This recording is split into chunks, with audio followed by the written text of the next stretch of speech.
7 years ago, Intel released the 3770K and its little brother, the 3570K. Both were released on Intel's new 22nm Ivy Bridge microarchitecture, which was their follow-up to the legendary Sandy Bridge. Now, Ivy Bridge brought multiple improvements over its predecessor, such as single-digit IPC improvements, lower TDP, and frequency improvements, just to name a few. Fast forward about 6 months, and AMD releases their response, known to all as Piledriver. The apex CPU of this release was the FX8350. AMD positioned this chip to compete directly with Intel's 3570K. This flagship was marketed to be a better buy because it was less expensive, it had more L2 and L3 cache, it ran at higher frequencies, and of course, it had more cores. Well, that last part is still being debated, so let's just call it 8 threads. Back in 2012, the two entered battle, and after all the dust settled, Intel's 3570K was found to be the victor as it dominated AMD's FX8350 in gaming performance across the board. Now, as years went on, the outcome was very much the same. So let's fast forward to today, and the real question is, have the tables turned? Has AMD's 8-threaded FX finally caught up or surpassed the i5 in gaming? This question is one I hope to answer today. The FSP CMT520 Plus is a full-featured mid-tower case that comes with 4 ARGB fans, front and side tempered glass panels, and has support for extended ATX motherboards. And for those of you who want to add RGB to an older PC, FSP includes a built-in RGB controller so you can change the lighting mode at the case I/O. No need for an RGB compatible motherboard or software. See the video's description to learn more. Hello people, this is Mike and welcome to F2F Tech. If you all have been following my channel, you probably know that I recently looked at a stock clocked FX8350 and I gamed on the FX-based system for a total of 2 weeks and left rather surprised on how it handled modern games when paired with a GTX 1060. Now, many of you requested that I get some proper RAM and a new motherboard and throw some overclocking into the mix, so in today's video, I'm going to do just that. With all that being said, let's jump in and take a look at both test systems used today. Do note that both systems share a lot of the same components to make everything as even as possible. Starting things off with the Intel-based system, we obviously have the 3570K, a GB GA-Z77X UD3H, and a 60GB SSD for the OS. The AMD system, we're using the FX8350, an ASUS Crosshair 5 formula, and a 120GB SSD for the OS. And here are the remaining components that were used in both systems. It's the Thermaltake Water 2.0 Extreme, 16GB of G-Skill FlareX 2400MHz DDR3, and an FSP 750W Platinum-rated power supply. All the games were housed on its 1.5TB Seagate 7200RPM mechanical drive. As for the GPU, I selected the NVIDIA RTX 2060 Founders Edition. I chose this card because it's the fastest one I currently own. Aside from that, it's still priced within reason if someone is looking to upgrade using a system similar to the ones being tested today. Let's dive in and take a look at the stock and overclock settings for both systems. Here's what the 3570K system looks like, and using stock settings, notice that we have the 16GB of DDR3 clocked at 1600 MHz with cache latency of 9. For the overclock settings, I increased the core voltage to 1.275 volts to achieve a core clock of 4.5 GHz, which is a pretty common overclock for a 3570K. I also increased the memory speeds to 2400 MHz using the XMP profile, and the cache latency was at 10. Let's move on to the FX8350. At stock, the memory is dialed to 1600 MHz with a cache latency of 9 to mimic that of the Intel system. The CPU North Bridge is kept at 2200, while the Hypertransport link is set to 2600 MHz. As for the overclock, I use a mixture of increasing the multiplier and bus speed. I settled at 4.76 GHz, which required a core voltage of 1.5 volts. The CPU Northbridge was increased to 2572 MHz, and the HT link was set to match. I also increased the memory speeds and timings to mimic that of the Intel system. Now there's certainly more tweaking that could be done here, but it's still a decent showing for an overclocked FX chip. For today's testing, I wanted to measure gaming performance in 2 ways. First, I wanted to ensure I was creating a proper CPU-bound scenario to ensure the GPU isn't the limiting factor. To do this, I tested all of the games at 1080p with the graphics presets set to the lowest possible. Second, I wanted to test all the games in a more typical scenario. After all, we're using an RTX 2060 at 1080, so in most cases every game will be tested at the max graphics preset. Also note, the fans on the RTX 2060 were set to a static 70% to help ensure the boost bins were similar during all the benchmark runs. Now, this wouldn't be a 2019 revisit without modern games, and for today's testing I selected 8 of them, all of which were released within the past 8 months. So this means no GTA 5, no Doom, no Witcher 3 here. Before I share the results using the max settings, I plan to present a capture showing you one of the runs I used to get my numbers. You'll get a clear look at the RTSS OSD so you can see the FPS, the frame time graph, the GPU and CPU utilization for each game. Notice on the FX runs that I had to zoom in the capture slightly as I sized the OSD incorrectly. Now these are captured all with an external capture device, so there's no loss in performance, and additionally average frame rates and frame times were measured using OCAT or FRAPS depending on the API, and each test was run 3 times and then averaged. Okay, we have 8 games to test with 2 graphics settings, so let's get to it. First game up is Assassin's Creed Odyssey. Now starting out with the low preset comparing stock results, we can see the FX leads by 16%. Once overclocked, the FX lead shrinks to 8%, but a win's a win. Overall, it's a good showing for the FX 8350. As we move on to the ultra high preset, the FX still leads by 11%, but oddly enough, the overclocked i5 ends up beating the FX 8350 overclocked by 10%.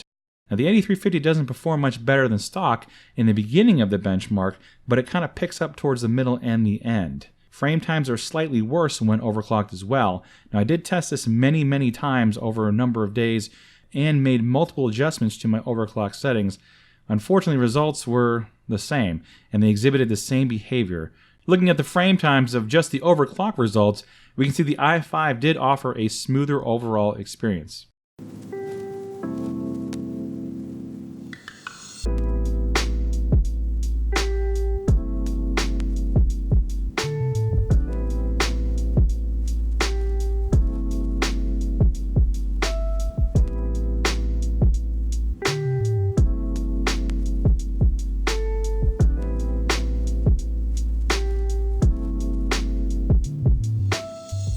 Let's now look at Battlefield 5, and starting again with the low preset, here the i5 leads by 15%, and once both CPUs are overclocked, the i5 strengthens its lead to 26%.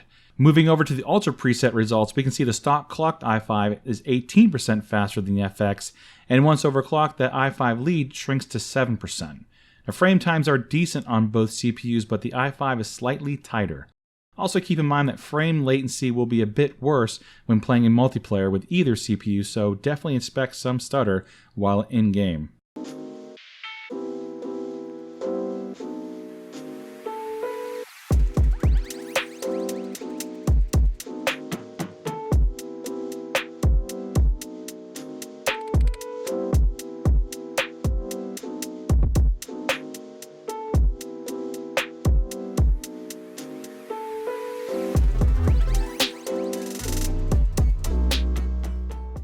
The Division 2 is up, and first I used the low preset with DX12. I did remove the reduced latency option as well, as leaving it on has a pretty huge impact on performance. The tides have turned a bit with this title, as the stock clocked FX leads by 28%. And when we add overclocking into the mix, you can see the FX lead still holds strong at 28%. Now testing using the Ultra preset, we can see the stock FX now leads by 31%. When both CPUs are overclocked, the FX lead does shrink to 12%. Now pulling up the frame time graph, we can see the overclocked i5 did produce tighter frame times versus the FX. Still, this is a great showing for the FX 8350 at both stock and overclock settings.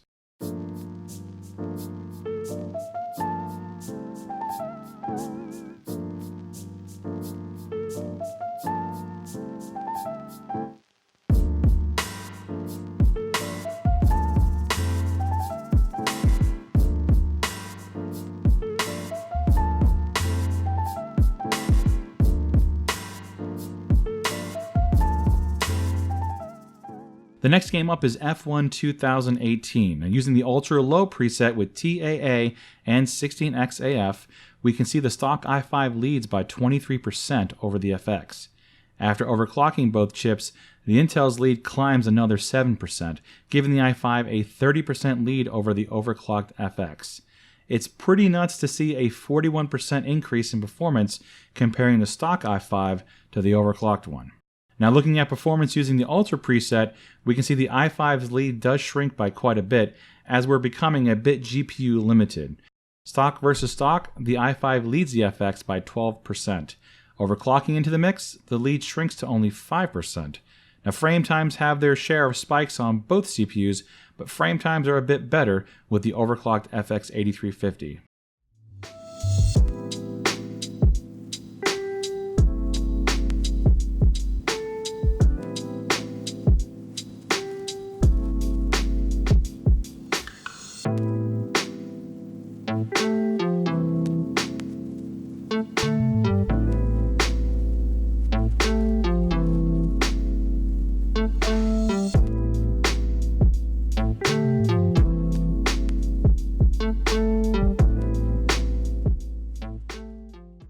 Far Cry New Dawn is the next game up, and testing the game with the low preset with AA and motion blur enabled, we see the i5 lead the FX by 23%. After overclocking both chips, we can see that lead grow to 32%.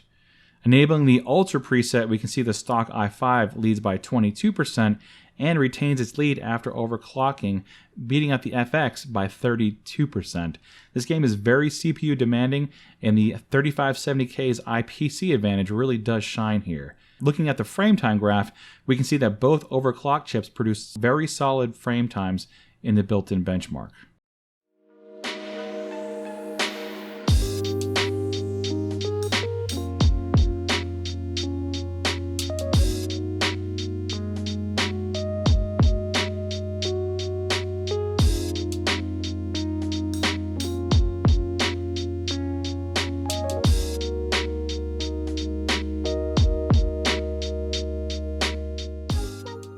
Forza Horizon 4 is up, and using the very low preset, we can see the Core i5 beats the FX by 25% at stock clocks, and again by 25% when both are overclocked.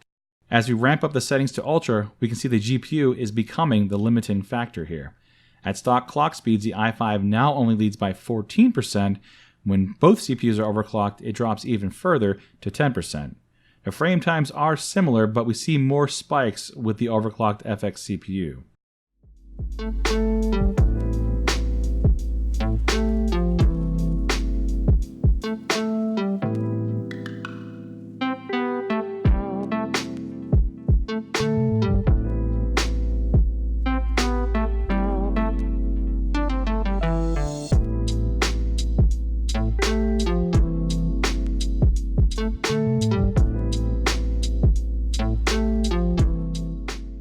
The second to last game is Resident Evil 2. Now, using DX11 with the Performance Priority preset, we can see the i5 leads the FX by a huge 41%.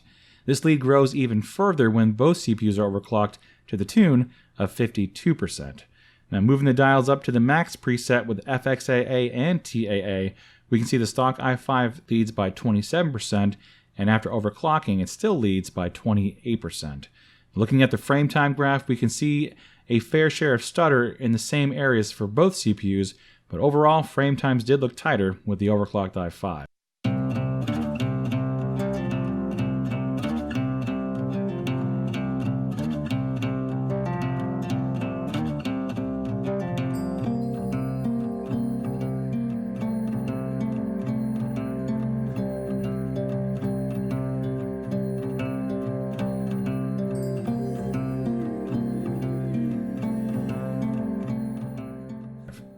The last game we tested is Shadow of the Tomb Raider. Now I selected the lowest preset with DX12, and again, we can see the stock i5 leads over the stock FX by 11%. When both are overclocked, the lead grows slightly to 13%, and when we crank up the settings to the highest preset, we can see the Core i5 leads the FX by 21%, and then after overclocking is factored, the lead grows to 28%. While the Core i5 easily slaughters the FX in average FPS, the FX does fight back with much tighter frame times. Now, both exhibit stutters throughout the built-in benchmark, but the FX provides a much smoother experience.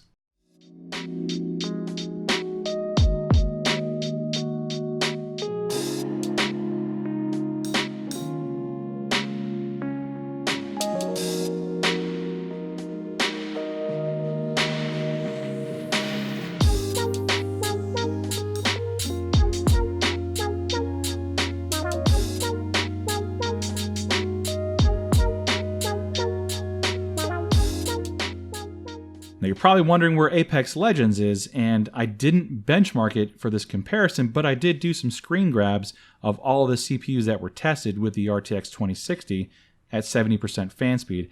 And as you can see on screen using the high settings across the board, all of the CPUs perform very well in this game, nearly maxing out the GPU at 97% utilization. However, I did experience frame time spikes with all of the CPUs during my testing. Now let's take a look at average performance across all the games tested, and starting with the lowest graphics presets, we can see the stock 3570K beats out the 8350 by 13%. Now once both CPUs were overclocked, Intel's lead grows to 18%. Now looking at the results using the max presets, we can see the stock 3570K beats out the 8350 by only 10%. After we throw overclocking into the mix, we can see the 3570K leads by 12%. Now do note, in a handful of the games tested with max settings, the GPU was seeing mid to high 90% utilization most of the time. That being said, with a faster GPU, the results may differ a little bit. Now it's time to dive into some synthetic benchmarks and look at power consumption. First up is Cinebench R15. And looking at the single core performance test, Intel leads by 44% at stock and 45% after overclocking. Throwing multi-thread into the mix, AMD claws back, seeing a 20% increase at stock clocks and 19% when both are overclocked. Let's move on to Cinebench R20, and here the story is much of the same. In the single core performance test, Intel leads by 41% at stock clocks, and when both are overclocked, that lead grows to 44%. In multi-thread, AMD fights back again, seeing a 16% increase at stock clocks and 17% when both are overclocked. We're going to move into 3D Mark Time Spy, and here we're only comparing the CPU scores. Looking at the stock results, we can see AMD leads by 5%, and after overclocking both chips, the FX keeps its position, beating out the i5 by 4%. I'll throw some Firestrike into the mix as well, but as you can see, the story is much of the same. Stock versus stock, the FX pulls ahead by 9%, and after overclocking, the FX leads again by 8%. Last but not least is power consumption. Now I fired up Cinebench R20 to get a sustained power draw from the wall. Now please keep in mind this is the entire system at the wall, and it does not account for PSU efficiency. As you can see, the results, well, they're a bit comical. Comparing both CPUs at stock clock speeds, we can see the FX 8350 uses 94% more power than the 3570K. That's nearly double. Now things get even worse after overclocking both chips. The 3570K's power consumption only rises by 26% over stock, while the FX 8350 draws a whopping 70% more power over stock. Sweet baby Zeus. Comparing power draw after both are overclocked, the FX draws 161% more power than the overclocked 3570K. As we start to wrap things up, we can clearly see the tables have not turned for the FX 8350, but that's not to say that it didn't hold up well overall. As we saw using the graphics settings which most gamers would probably use, it's only 10% behind the 3570K. It does fall a little bit further behind when both CPUs are overclocked. But if we average the overclock results, we can see it's pretty much on par with the stock 3570K in most of these games. At the same time, it does double as a heating appliance. But joking aside, it's interesting to see that it does take some wins in games like Assassin's Creed Odyssey and The Division 2, and a couple of games it did produce better frame latency compared to its competition. As for the 3570K, well, it's still as potent as ever. As you can see, the 4 cores with greater IPC is still better than 8 slower threads in many of these new titles. Now, after throwing overclocking into the mix, some of the gains we saw were huge using the lowest graphics presets, especially 41% seen in F1 2018. That's pretty huge. Now, not only did the 3570K outperform the FX 8350 in most of these games, but the power consumption isn't even in the same class. It's kind of like comparing a 4-banger with a modest turbo against a dual-carbureted Chevy big block. I honestly wasn't expecting both CPUs to feed the RTX 2060 this well. This was a bit of a surprise. In fact, I have to eat some crow here. In my previous video, I stated the GTX 1060 should be the max GPU considered for the FX 8350, and while that's true in some of these games, it's certainly not the case for every game, especially after overclocking the FX 8350. Now, here's the part of the video where I'm expected to make a recommendation on what to buy if you're shopping used or considering new. Well, it's pretty much the same recommendation I made in my last video, but with one big change, and that change is the cost of DDR4. Since my last video, it has come down in price, and it looks like it will continue to do so. Now, that said, if you can afford it, you are better off buying a new or used Ryzen system over either of these offerings for obvious reasons. If you have a very limited budget, grabbing a pre-built PC with a Core i5-2400 or a i5-3470 would be a good option. I do also recommend grabbing 16GB of DDR3 if possible, as the performance wouldn't differ a ton compared to the stock 3570K as you saw here. Now lastly, for my peeps currently rocking an AMD FX system with a 4 or 6 core FX CPU, if you're not looking to spend a lot of money, then finding a good deal on an 8350 would certainly hold you over for the time being. If you wanted to overclock the CPU for a bit more performance, you just have to make sure you have a decent motherboard and some good cooling, especially if you want some large overclocks. If that isn't an option, then a small CPU overclock, along with increasing the CPU North Bridge, can help bring some additional performance to the table. Well, that's it, people. If you're interested in hanging out and talking tech, then please join me and the crew over on the Pixel Talk Discord server. I'll leave a link in the video's description if you want to check that out. Also, if you want to help support my work, then please consider using my affiliate links that are also found in the video's description. Every little bit helps, and it allows me to purchase tech to produce more video content for you all. And as always, thanks for taking the time to watch the video.